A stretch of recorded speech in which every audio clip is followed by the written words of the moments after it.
পর্দার বিধানটা এই কারণে রাখছেন যে যাতে করে একজন নারীকে পরপুরুষ দেখতে না পায় এবং তাকে দেখার কারণে এই যে বেপরদা হওয়ার কারণে তালাক হয়ে গেল এবং ডিভোর্স যেভাবে বেড়ে গেল, এগুলো একমাত্র বেড়ে গেছে যে বেপরদার কারণে, ফরকিয়ার কারণে। একজন নারী যখন অন্য একজন পুরুষকে গ্রহণ করে নেয়, অন্য একজন পুরুষের সাথে যখন সম্পর্ক থাকে, তখন বিবাহটা বিচ্ছেদ হয়ে যায়। আবার একজন যখন পুরুষ অন্য কোনো নারীকে গ্রহণ করে নেয়, অন্য নারীর সাথে সম্পর্ক থাকে, তখন সেখানেও তাদের আর ওই ভালোবাসার যেই একজন নারী একজন পুরুষকে মেনে নেওয়া, একজন পুরুষ একজন নারীকে মেনে নেওয়া, যে তাদের সারা জীবন একটা সুখে শান্তিতে তারা ঘর সংসার করবে, জীবন তারা সাজাবে, এই সাজানোর ভিতরেই দেখা যায় যে একমাত্র এই অন্যের সাথে লাইন থাকার কারণে, অন্যের সাথে সম্পর্ক থাকার কারণে বিচ্ছেদ হয়ে যায়। তাদের এই সুখ শান্তির একটা যেই সংসার, শান্তি যে একটা সংসার ছিল, সুন্দর একটা সংসার ছিল, এই সংসারটা ধ্বংস হয়ে যায়। বৈধ পন্থাকে জিনা ব্যভিচারকে বন্ধ করার জন্য, বৈধ পন্থায় একজন মানুষ যাতে করে সঠিক স্বীকৃতি পায়, সঠিক পরিচয় পায়, এই কারণে আল্লাহ পাক রব্বুল আলামিন এই বিবাহের নিজামটাকে আল্লাহ পাক রব্বুল আলামিন তৈরি করে দিয়েছেন। আল্লাহ পাক রব্বুল আলামিন এই বিবাহ বন্ধনে যখন আবদ্ধ হয়, তখন একটা কথার মাধ্যমেই একজন পুরুষ একজন নারীকে গ্রহণ করে নেয়, একজন নারী একজন পুরুষকে গ্রহণ করে নেয়।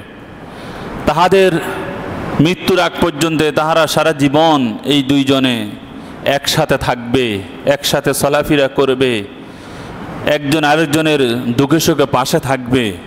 এই কারণেই আল্লাহ পাক রব্বুল আলামিন এই বিবাহটাকে আল্লাহ পাক রব্বুল আলামিন সুন্দর করে মানুষদের মাঝে বৈধতার সিস্টেম করে দিয়েছেন।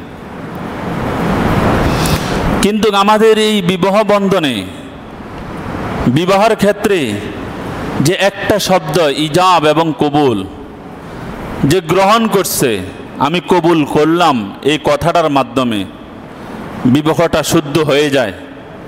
আবার এমন একটা কথা আছে যেই কথাটার মাধ্যমে বিবাহটা বিচ্ছেদ হয়ে যায়। আমি কবুল করলাম, গ্রহণ করলাম, এই একটা শব্দ, এই শব্দের মাধ্যমে একজন আরেকজনের পরিচয়, দুঃখে সুখে পাশে থাকে। আবার একটা শব্দ আছে আর তালাক শব্দটা, এই শব্দটার মাধ্যমেও বিবাহ বিচ্ছেদ হয়ে যায়। আজকে আমাদের দুনিয়ার জগতে যত পেরেশানি, দেখেন একজন পুরুষ একজন নারী যখন বিবাহ বন্ধনে আবদ্ধ হয়, তখন একজন পুরুষ চিন্তা করে আমি এই নারীকে নিয়ে আমার সারাটা জীবন আমি চলবো, সে আমার পাশে থাকবে, সে আমার পাশে থাকবে। আর একজন নারীও যখন পুরুষকে গ্রহণ করে নেয়, তখন ওই নারীও চিন্তা করে যে এই পুরুষ আমার পাশে থাকবে, দুঃখে সুখে আমার পাশে থাকবে।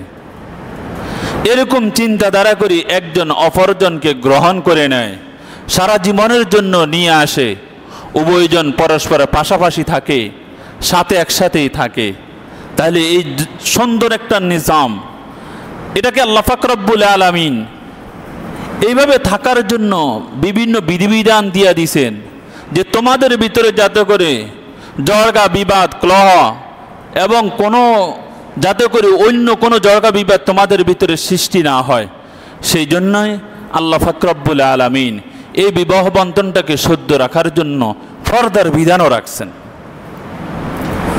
পর্দার বিধানটা কেন রাখছেন? পর্দার বিধানটা এই কারণে রাখছেন যে যাতে করে একজন নারীকে পরপুরুষ দেখতে না পায় এবং তাকে দেখার কারণে এই যে বেপরদা হওয়ার কারণে আজকে আমাদের ভিতরে এই যে তালাকের যে সমস্ত আমাদের মাঝে এরকমভাবে বেড়ে গেল এবং ডিভোর্স যেভাবে বেড়ে গেল, এগুলো একমাত্র বেড়ে গেছে যে বেপরদার কারণে, ফরকিয়ার কারণে। একজন নারী যখন অন্য একজন পুরুষকে গ্রহণ করে নেয়, অন্য একজন পুরুষের সাথে যখন সম্পর্ক থাকে, তখন বিবাহটা বিচ্ছেদ হয়ে যায়।